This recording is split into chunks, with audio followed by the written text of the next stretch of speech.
Om Shri Sai Ram. I offer my most humble pranams at the lotus feet of beloved Bhagwan. Dear Swami, respected elders, dear brothers and sisters. At the outset, let me congratulate all of you on this very, very special occasion which happens to fall right in the middle of Navratri and Dasara. Usually when we have a Jubilee celebrations, we are jubilant. But at the Maulmeen Center at Singapore today, you are having two Jubilees. A silver Jubilee of the Maulmeen premises and a golden Jubilee of your Sai Center. It is a very, very happy, joyous and holy occasion for all of us. I say us including myself because I have very fond memories of the dozen or so times that I have been at Maulmeen Center during 3 of my visits to Singapore. What a beautiful place. What a Prashanti Nilayam in Singapore it is. Now I remember the basement where a lot of activities happen. I wish to call it as the Karma Yoga floor. And then above that comes the main hall, the prayer hall, which I would like to call as the Bhakti Yoga floor. And on top of that, the next floor where all the discussions, the study circles happen, I would like to call that as the Jnana Yoga floor. So that building is metaphorical of the 3 stages, the 3 wheels of our vehicle of life that take us to the ultimate destination, which is God. Karma Yoga, Bhakti Yoga and Jnana Yoga. In fact, Swami says Karma Yoga is the primary school, Bhakti Yoga is the higher secondary school, while Jnana Yoga is the college.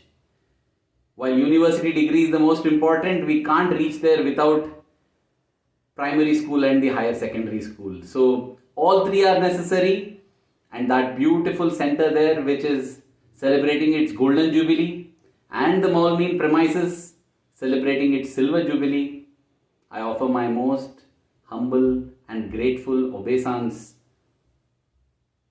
through this center to Bhagwan. Sai Ram to all of you. Dasara and Navratri, they happen to come together and they are festivals of great significance and importance.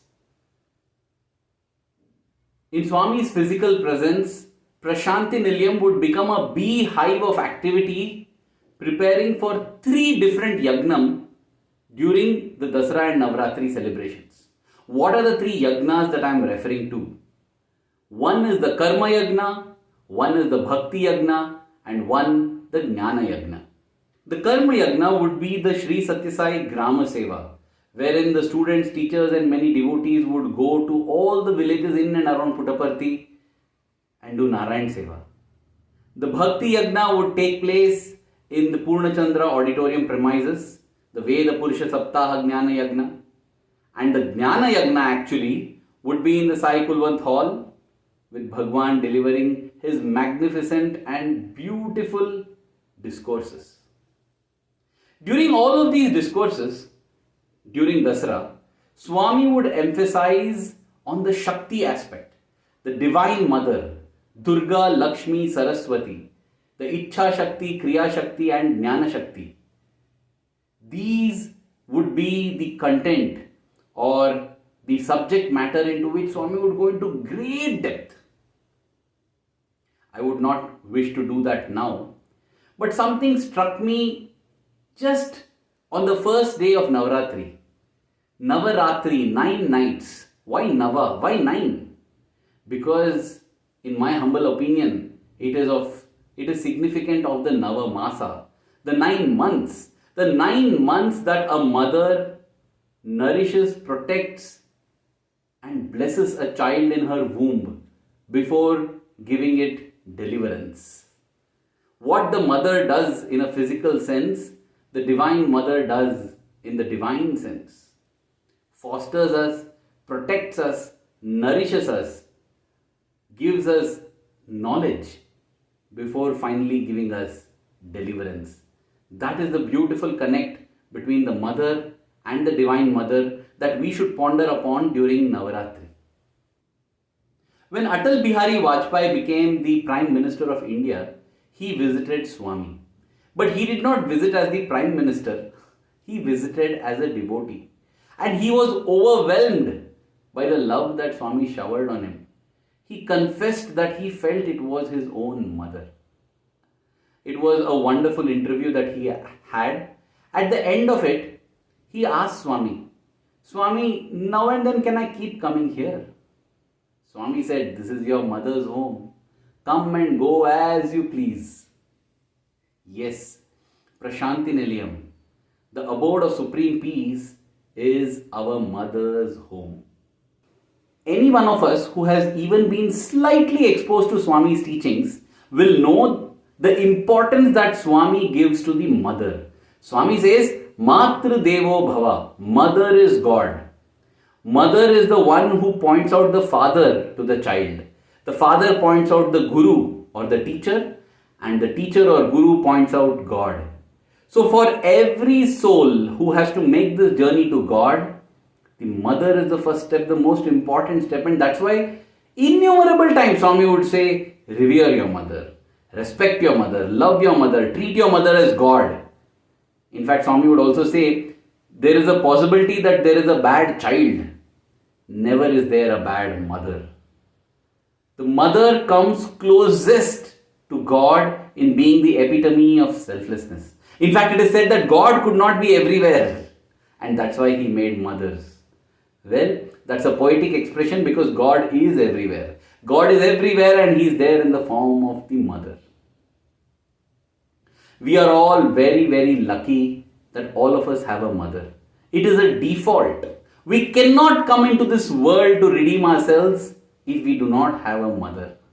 And that's why we owe our very existence to her, and we need to pay obeisance.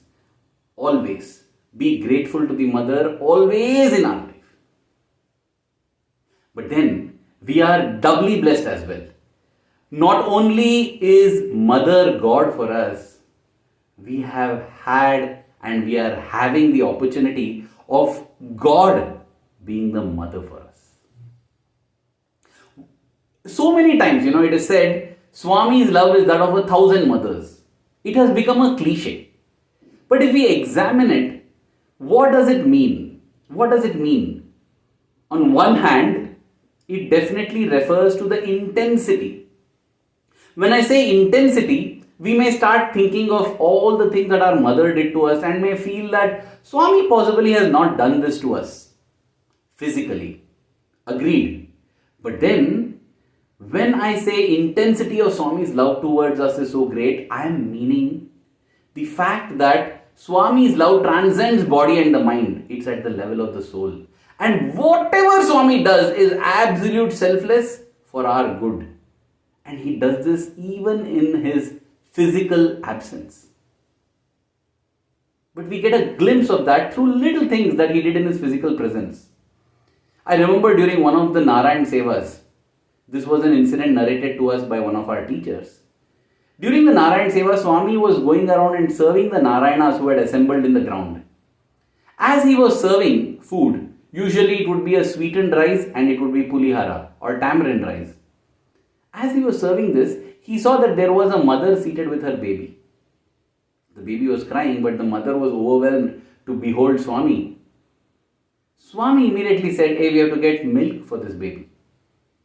The moment Swami said that, there were 10 people running in all directions to fetch milk. It's a great opportunity that we get to do something for Swami. Let us remember that always. Whenever we get an opportunity to do anything for Swami, it's an opportunity. Swami does not need that. Swami stood there for a few moments and then continued serving. In the meanwhile, a glass of milk had been brought. A bottle of milk had been brought. Because they saw it's a baby, they brought it in a feeding bottle. They came running and they were about to give it to the mother. Swami said, wait, stop. Swami walks back, asks for a glass, and then picks up that bottle, and Swami said, this milk is hot. It will burn the baby's tongue. And Swami cooled the milk and then gave it to the mother to feed the baby. This is a little thing, no doubt. But it shows that perfection is not a little thing, but it lies in all little things. And as a divine mother, Swami embodied that. Another little episode I would like to narrate. This happened in the April of 1994. Again, this is an incident that I have heard, but I definitely have met this devotee Ramaya. He was a sweeper in our Brindavan hostel when I was studying there. And this is his story. It happened in the April of 1994. His daughter was to get married and he wanted to seek Swami's blessings for that. So, one morning he stood at one corner of the hostel, outside the hostel at one corner. This would come on the ladies' side in Brindavan for darshan, but it was in a corner and it would be one of the first places that Swami's eyes would fall on as Swami came out of the Trai Brindavan residence. So he stood there with all hope in his heart. It was a fresh Monday morning. A large crowd had gathered for Swami's darshan and Swami came walking out at around 7:30 or so. As Swami came walking out, Ramaya's heart leapt in joy because Swami was looking at him. He was waiting eagerly. But then Swami did not walk and come towards him. Instead, he walked away from him towards the place where all the devotees had gathered to grant darshan. Ramaya was crestfallen. But then what could he do? Swami completed the rounds and went back inside for granting interviews. At that point in time, the warden came walking out and Ramaya told the warden that he couldn't succeed in getting blessings. The warden told him, don't give up hope, continue to stand and pray, we never know. Till Swami retires, just be here. That's what Ramaya continued to do. Guess what? A minute after 9 o'clock, the gates open, Swami walks out. Swami comes straight to Ramaya, blesses him profusely, puts akshata, gives gifts, gives him cash, and then tells, go conduct the wedding of your daughter, all my blessings are there. Ramaya is thrilled. The story doesn't end there. Swami goes on to say, I know you are waiting for my blessings, but see, today is Monday, 7:30 to 9 is Rahu Kalam. I was just waiting for that inauspicious time to get over so that I can come and bless. And exactly after 9, Swami came and blessed him. Look at this, when you're going to do something auspicious, Swami, who is beyond all these things, takes care of these little things because he wants us to experience what divine love, divine compassion, what sensitivity is. Not just that, later on Swami called the warden and gave him multiple saris and said, give this to Ramaya for his daughter. Then the warden said, Swami, one sari. Swami said, yes, one sari you give. Let him choose. The warden said, but Swami, he'll be happy with whatever you give. And Swami said, I am happy to give whatever he wants. So let him choose. If not a mother, who else expresses in this manner? When they say Swami's love is that of 1,000 mothers, I feel the other aspect of this is the fact that at a single point in time, Swami can shower this motherly love onto 1,000 people. This is something that a physical mother cannot do. A physical mother will do it to her children, one at a time possibly. But when we say divine love is that of 1,000 mothers or 1,000,000 mothers, it's because it can simultaneously touch that many people. And many have been the instances that many devotees have witnessed. I would like to share one very touching incident, very poignant incident. It brings tears of sorrow as well as tears of joy. It was the first year when I had joined the Sri Sathya Sai Higher Secondary School for 11th grade, 1998. And I was extremely enthusiastic of every festival or event that would take place because it was the first in my life. The first Guru Purnima with Swami, the first Krishna Janmashtami with Swami, the first Dasara with Swami, and then came the January of 1999, the first sports meet with Swami. And on that sports meet day, the 11th of January 1999, I remember Swami was welcomed into the stadium like an emperor. It was magnificent, a silver chariot in which Swami was seated. And music rented the air, the bands began, the procession began, and wow, it was a thrill of joy, excitement, and divinity.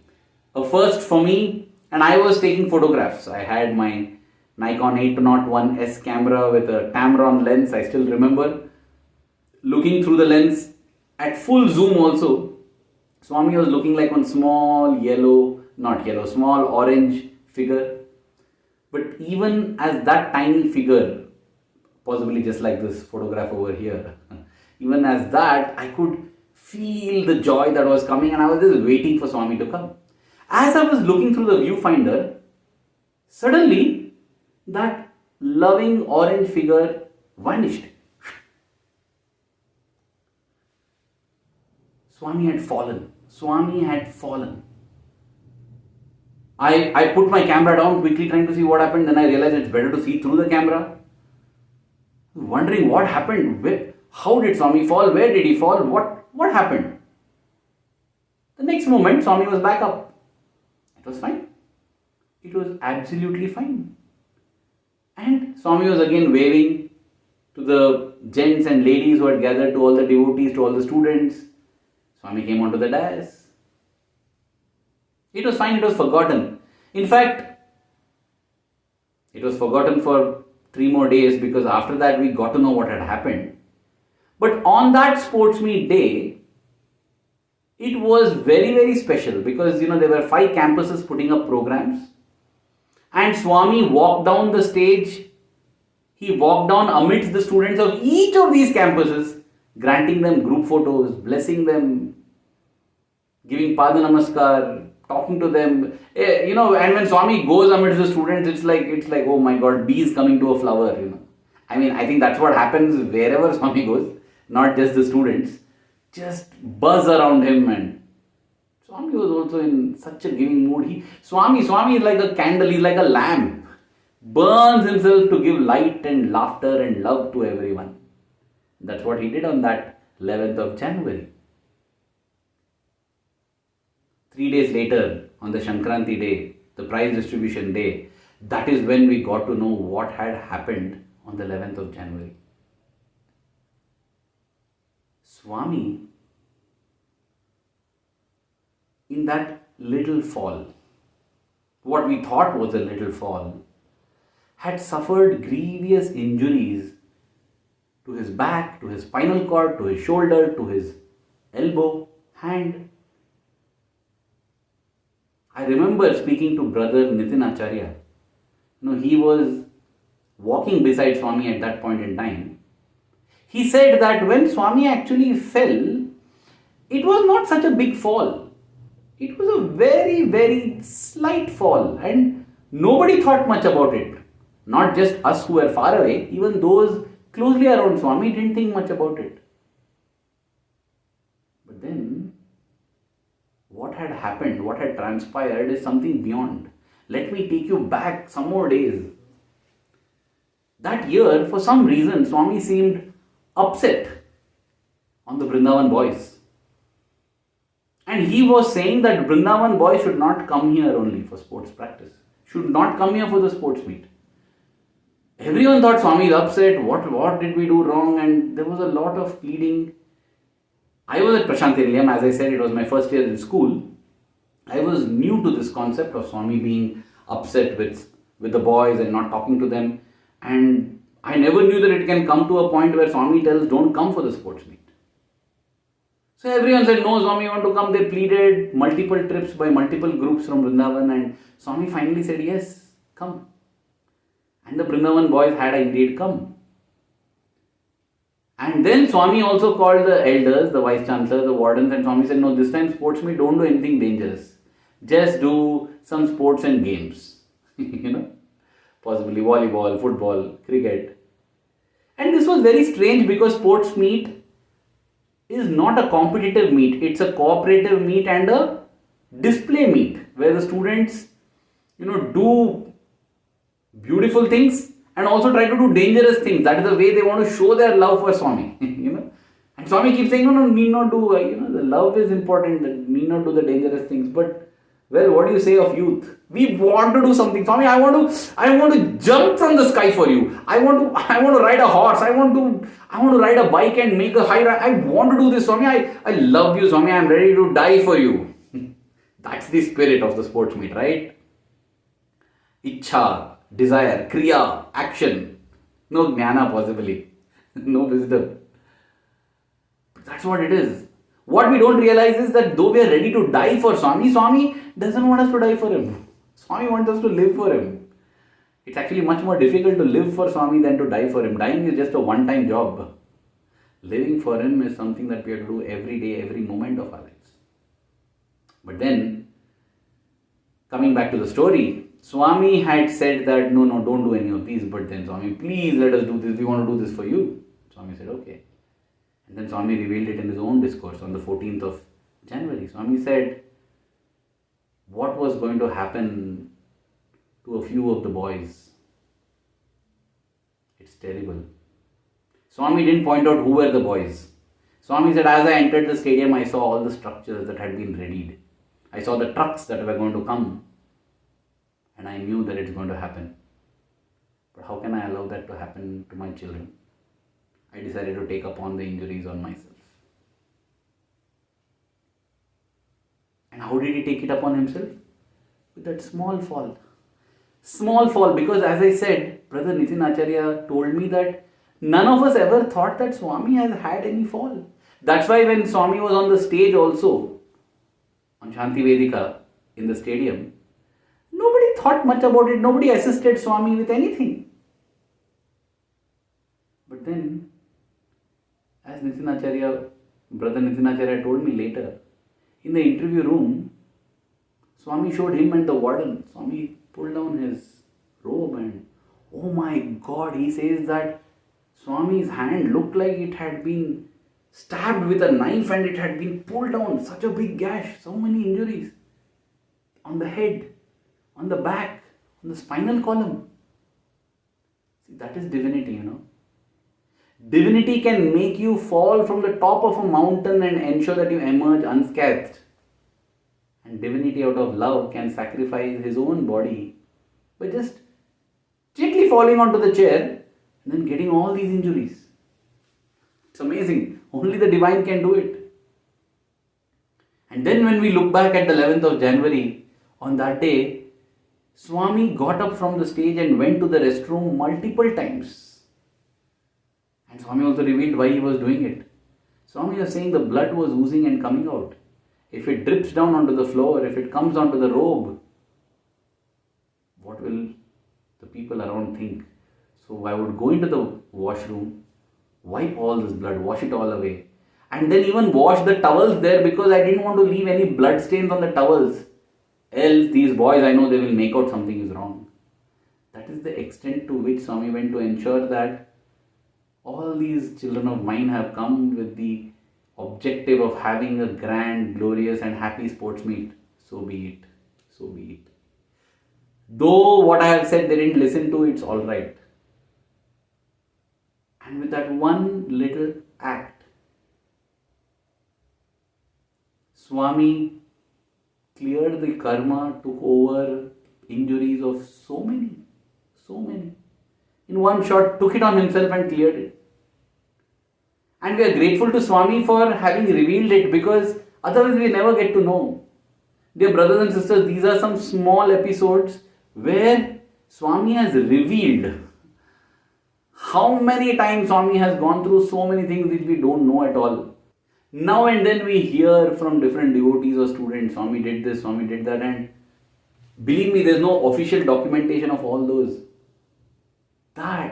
That is a Divine Mother's love that we should contemplate on during Dasara and during this Navaratri. The intensity of so many mothers and simultaneously showering this love on so many across. There is quality and quantity. That is the Divine Mother. Dear Sai Ma, what shall we say? We are forever grateful to you. Ya Devi Sarva Bhuteshu Sai Rupena Sanstita. Namastasyai, Namastasyai, Namastasyai, Namo Namaha. As Durga, you protect us, dear Sai Ma. As Lakshmi, you ensure that we are always happy, prosperous.